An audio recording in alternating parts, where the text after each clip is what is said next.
Well, my name is Marina Generakis. I use she, her, hers pronouns, and I'm the Director of Violence Prevention and Response at the Flora Stone Mather Center for Women, which is our gender equity center on campus. And I will share my screen. Or do you want to introduce yourself first, Jeff, or wait till? No, I'll wait Okay. until you're done. All right. So I am going to share a little bit today about,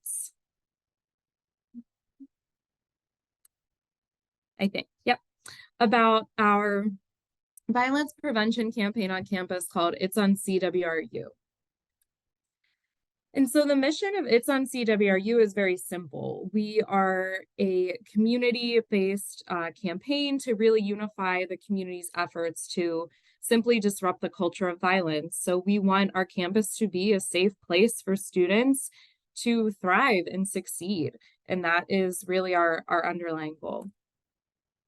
Now, the model that we have on our campus is actually modeled after the national campaign, which past President Obama and then Vice President Biden created, called It's on Us, which worked with several hundreds of other universities on campus, universities around the country, to combat sexual assault, domestic violence, stalking, crimes like those.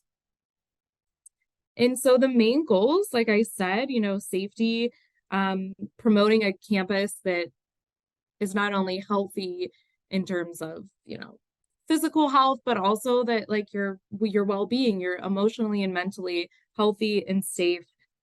We want to empower individuals to engage and not be passive bystanders, but to be active, to feel empowered, to stand up if they see something's wrong, to talk to their friends about an issue, classmates, and really just engaging the entire campus community, making people aware that these crimes do exist, but that there are steps we can take to make sure that they're not happening on our campus. Excuse me.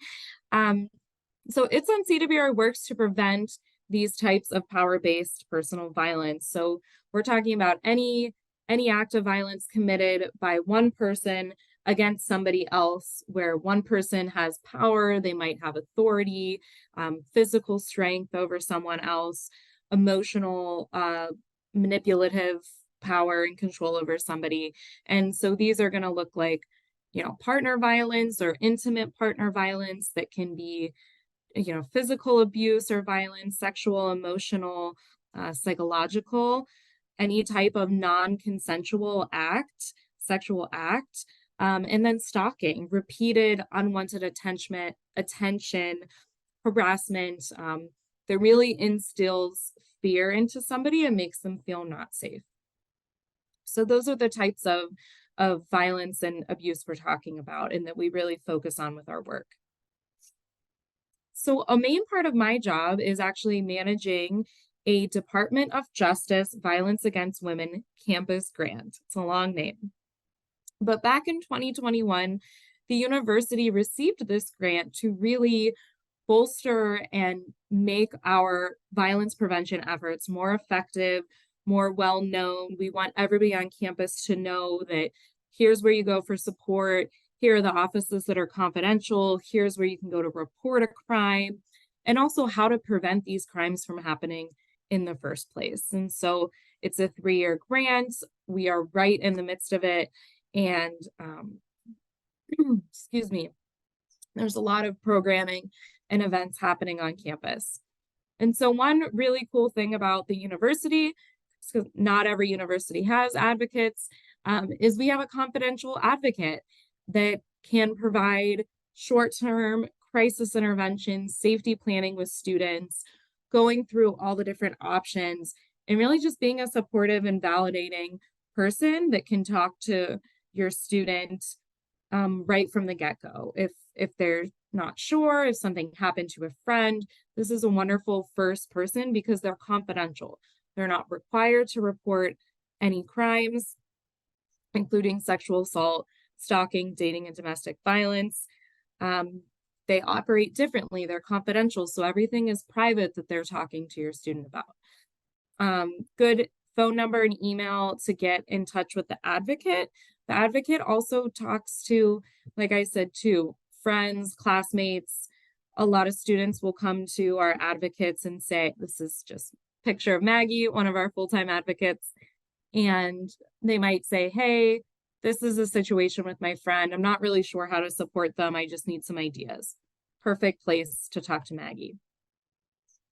The other half of the It's on CWRU campaign is really focused on education and outreach. So we have 3 different types of workshops and trainings that we do with both students, faculty, and staff, actually. So anybody in the campus.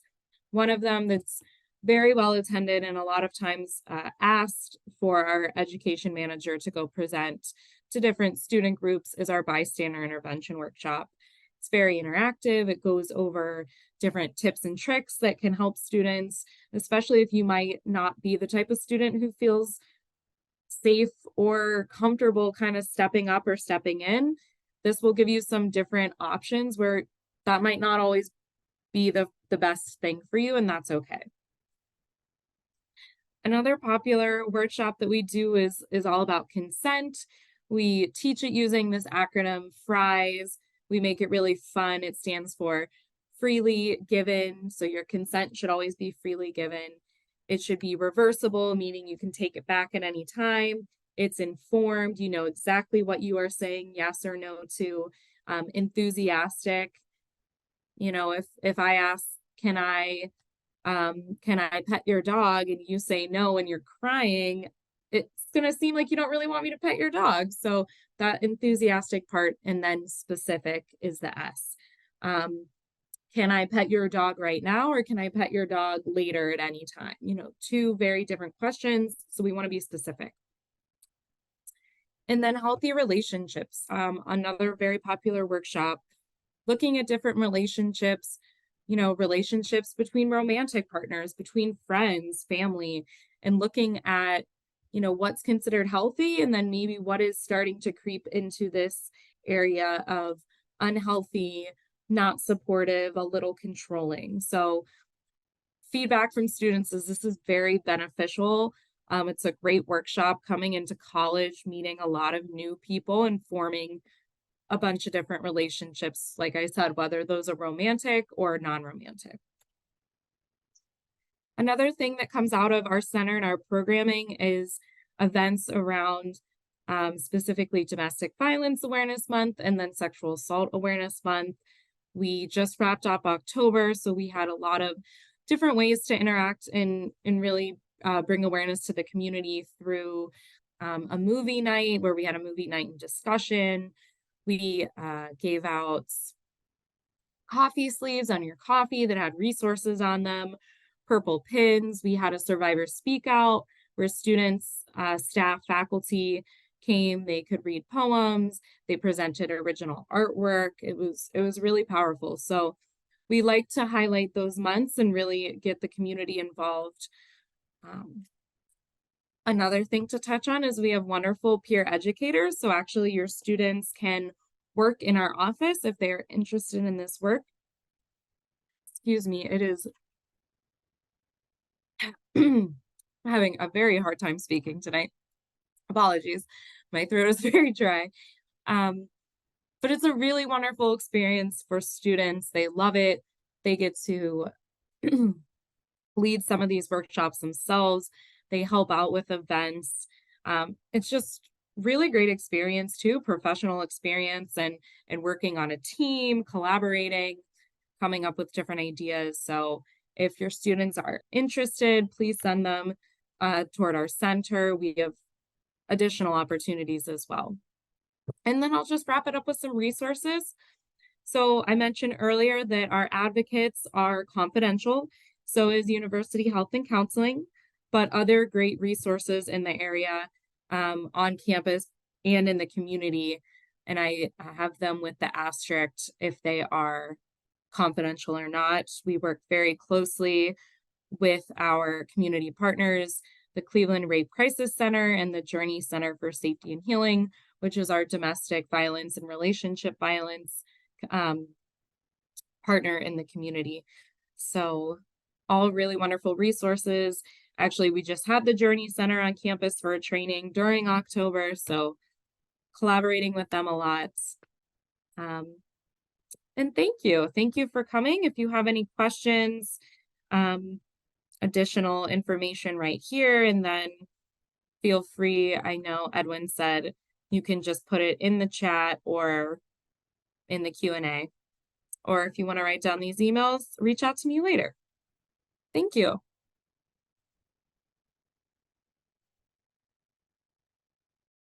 Thank you, Marina.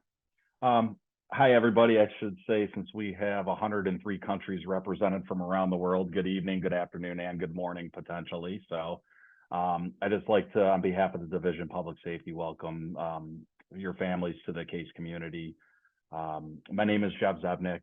I am Lieutenant of Special Operations, so I do a lot of the recruitment, hiring, and I'm a part of our newly formed community engagement group.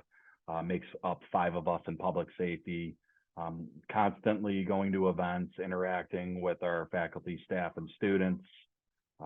We're hosting events, they're hosting events. We're trying to engage as much as possible.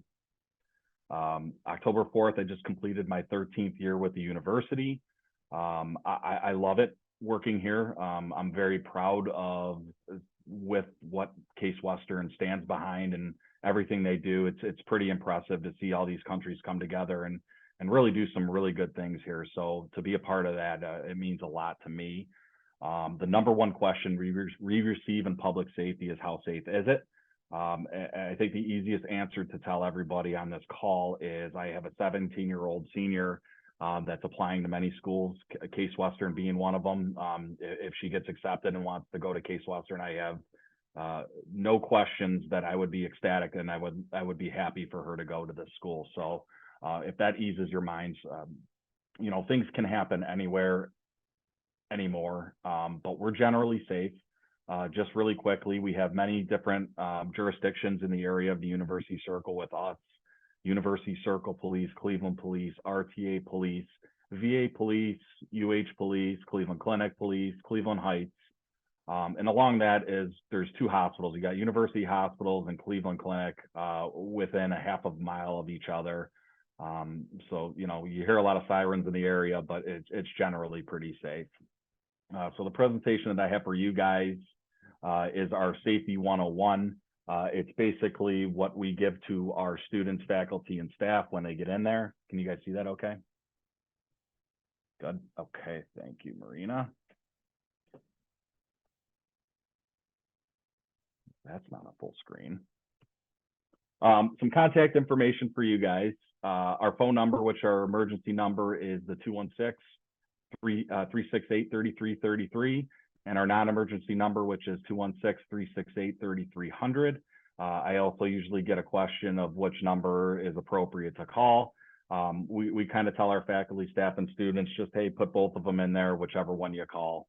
Is always best practice, just to give us a call. You're not going to get yelled at if you call the emergency number because you locked yourself out of your dorm or your apartment or whatever. We just want them to know to have our information. So we're located at 1689 East 115th Street, which is on the north side of campus. The best way that our students and staff know, we're right next to the Village Starbucks. So that's a pretty hot spot. You can email us at publicsafety@case.edu with any questions, comments, concerns. And then if you go to our website, which is case.edu/public safety, it's got all of our resources available to everybody. Moving into leadership, our executive director, Megan Koth, has been with the university for 6.5, almost 7 years now. She has a background in emergency management. And our chief of police, Paul Owens, has been with the university for 21 years now.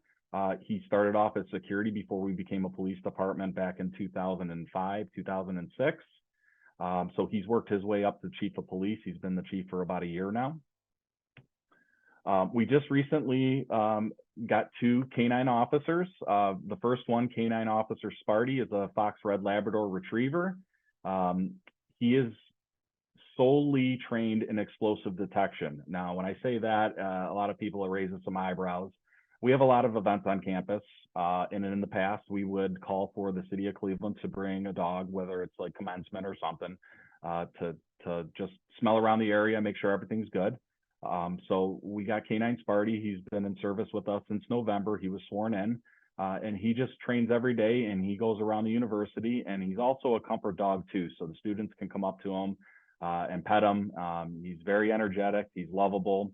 Loves playing with his tennis ball, but we felt the need that having an explosive detection dog on a college campus was important, and that's where we went. And then that moves us into Canine Maverick, who is a Bernese Mountain Dog / Australian Shepherd.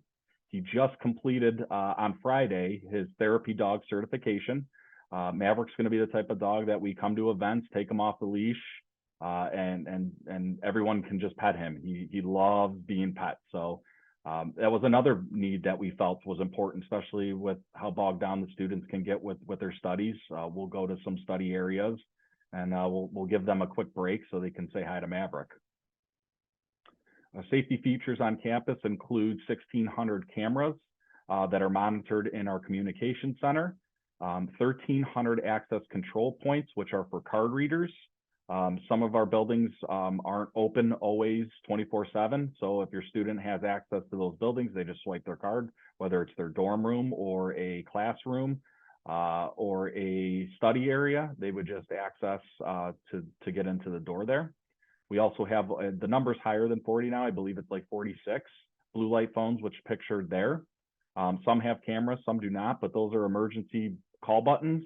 If a student hits the emergency call button, it goes directly to our dispatch with the location of the phone that they are at to get our response. Our response times are very good. They're generally between 30 seconds to a minute. And 150 automated external defibrillators around and on campus, along with Stop the Bleed kits. Some of the things you're going to hear in the future here are some of the alert systems that we do for the university, for our faculty, staff, and for you guys. If you guys wanted to opt in, if you see at the bottom of the screen there, it says campus guests should text to the number 67283, and you would just put in CWR alerts, all one word, how it's shown there, to opt in to receive messages that we might send out notifications for if there's like a serious event on campus, things of that nature. They can also download the Spartan Safe app. There's two apps that I'll be talking about soon, shortly here in the next few slides about the two apps that we have on campus. And as a student, faculty, or staff member, you are automatically opted in through email to receive these notifications. So security alerts. These are issued when a clear crime occurs and they're reported to the campus security authority in a geographical area if there's a serious or continuous threat to the campus community. So what's shown here is an armed robbery that may have happened in the quad. So an initial security alert, there has to be three identifying factors that would come into play where we would send out an alert immediately. Did it happen on campus? What kind of crime was it? And is it continuous threat to the campus community? Sometimes in the next 4 years here, you might hear from your student that, hey, we got the security alert, but it was 2 hours late. The reason for that is if we don't see one of those three, we're not going to send it out immediately. We're going to gather all the information first. We want to put out facts first before we know. But if there's no continuous threat, then we're not going to put out that alert immediately. That's just for continuous serious threats or continuous threats to the campus community. So if an armed robbery occurs, they ran into a building, other people might be in jeopardy or something like that. Not that that's happened, I'm just saying. So we're going to give a title of the security alert. We're going to give what kind of crime happened, where it happened, the date, the time, the incident description, suspect description, when it was initiated, and the information was provided by whether it was us or University Circle Police. So when a security alert is issued, it provides all that information about the crime and help prevent others from becoming victims of the same crime. So usually, generally after these messages go out, the students and faculty and staff will receive an all clear message from us that, hey, everything's under normal operations again. So emergency notifications, any significant or dangerous situation, whether it's a natural disaster, maybe some shots fired in the area, something environmental or an active aggressor, We're going to send this thing out if it's a current thing going. And every 15 minutes, they're going to get notified of something further that's going along. So here is an example of message, tornado warning, which we had a few months ago. And then it's going to have some descriptors to avoid windows, seek some shelter, remain inside until you get an all clear message. And another emergency, the alerts that are issued when there have been reports of a possible or serious threat with limited information. It's intended to make sure that the campus community is aware at this point, just to let them know that something's going on. There might be an increased presence of police and fire in the area. Maybe they should just stay in their safe location, shelter in place, and wait for further instructions. So action should be taken to seek a safe location and shelter in place. These might happen if we have a lockdown situation, if we have a situation where we feel that the campus's the community is under some sort of a threat. We could lock down the buildings, and that means all the card reader access points are going to be shut down, so no other persons can get inside the building at that point. So with active aggressors, that's the trend where you would see a lockdown. You might have a lockdown situation if we receive a bomb threat, but it won't shut down the whole university. It'll be in an affected area, and students, staff, and faculty will get a message with everything that they should be doing. If their building's not affected, or if their building's affected to it, everyone's going to be notified on what their steps should be. Shelters in place. That's pretty self-explanatory. If there's maybe a serious or an imminent threat to the campus community, we're going to let you know, hey, something's going on outside of campus. Just shelter in place. And excuse me, you'll receive a message that what's going on, and after all clear comes in again, we're going to let you guys know the issue's been resolved. There's no longer a threat, normal operations per usual. And finally, a neighborhood safety advisory. These are when we see an increased presence of first responders in the area, maybe a trend in a crime, where we're seeing some thefts in the area, whether it's on or off campus, vehicle break-in or something like that. If we're seeing an increased presence of those, we're going to let the campus community know with some tips alongside that. If we're seeing a lot of car break-ins, we're going to let the students know, hey, make sure your vehicles are secured, make sure you're not leaving some personal expensive property inside your vehicles. So our Spartan Safe app, this is for our students or faculty or staff with a case email address. It's a free app on iOS and or Android.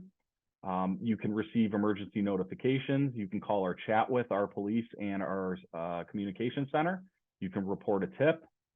There is a friend walk feature. So if your student is walking from the KSL library to their dorm on the north side, they can start that. It's going to start a timer.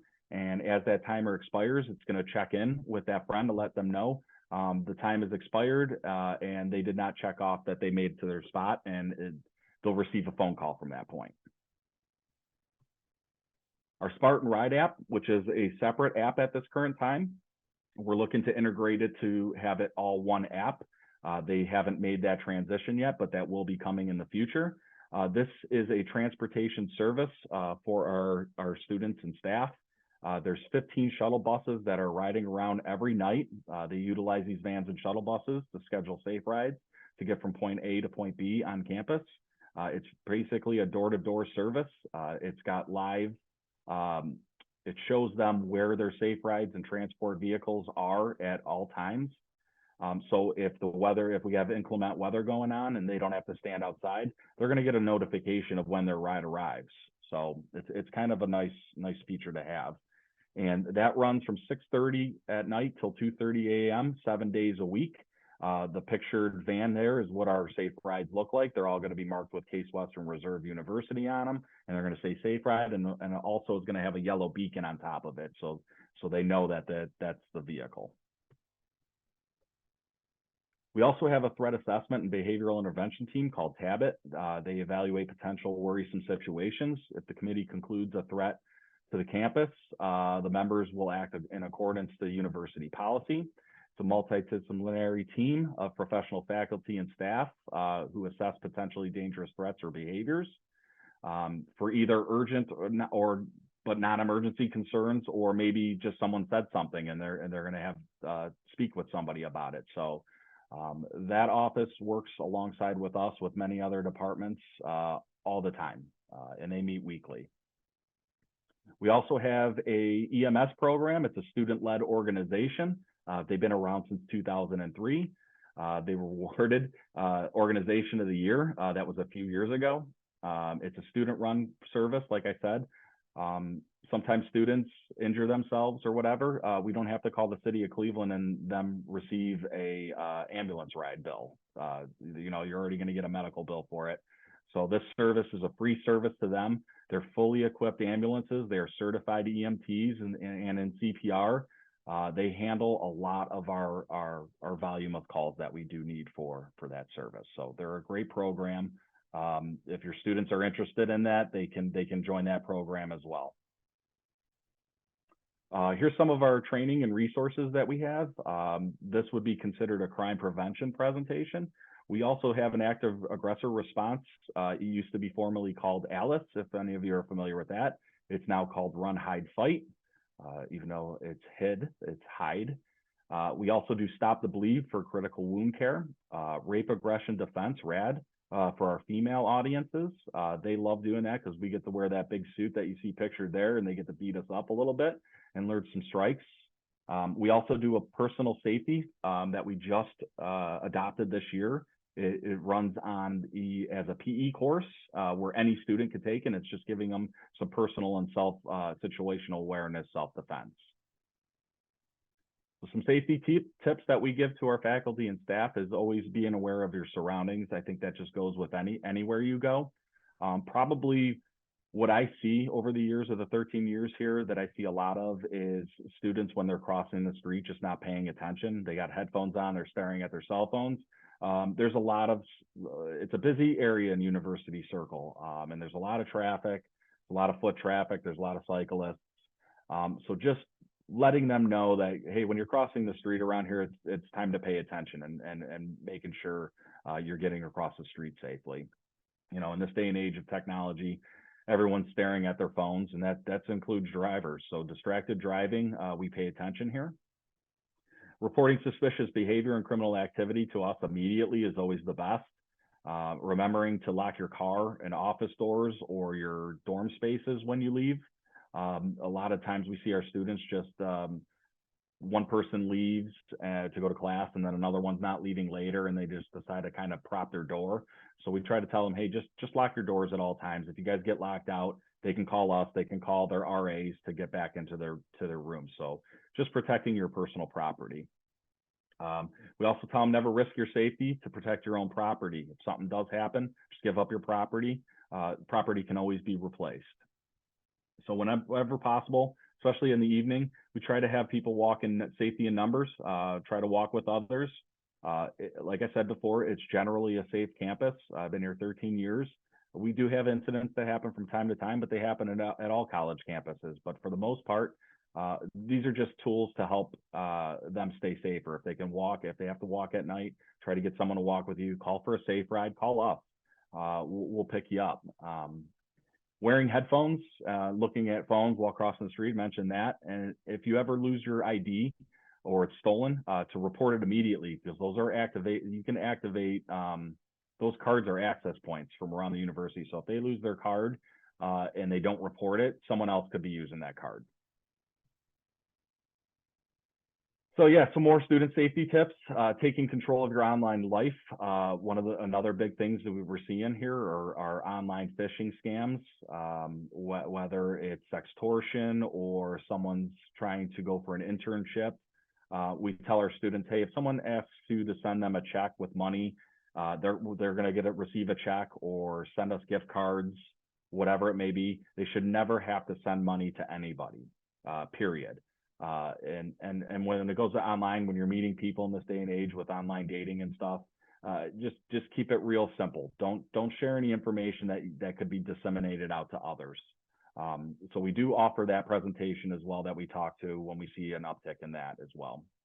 Again, if you see something, say something. That's the best practice. It could be something so small, but we're going to take a look at it and we're going to check it out. Making plans and being prepared ahead of time is always key, especially when a student's new to the area and they don't know. So having a plan in place beforehand is always best practice there. Party responsibly, I think that just goes along with saying with any college student. However, I would say that it's not a big party school, so you have no worries there. These students are here to learn. They're very focused. We have no issues with that every year. Every once in a while, after finals or midterms, they might let loose a little bit, but I will tell you, they handle themselves very well. I make sure at every presentation that I'm speaking to the students that I thank them for how they carry themselves and how professional they are. Some safety tips for housing, for on-campus housing. Again, never propping doors and allowing access to any individual or stranger. These are urged to keep your doors locked, especially when you're home or sleeping or you're at classes. Try not to open the door for someone who does not give you proper identification. That's called piggybacking is what we see, where I think our human nature is just being nice holding the door open for people, but certain areas, if someone doesn't look like you've never seen them before and they're in your dorm, maybe you should ask them, hey, are you a student here, or why are you here? Off-campus housing, kind of the same way. Keep your windows and doors locked when occupied and unoccupied, unless you're in there. Don't buzz people into a building that you don't know, and propping your exterior to the building. That door, usually we have alarms on a lot of our doors on campus. So if it's propped open for an extensive period of time, like I think it's like 7 minutes, our dispatch is getting notified that there's a prop door, and then we go and we shut that door.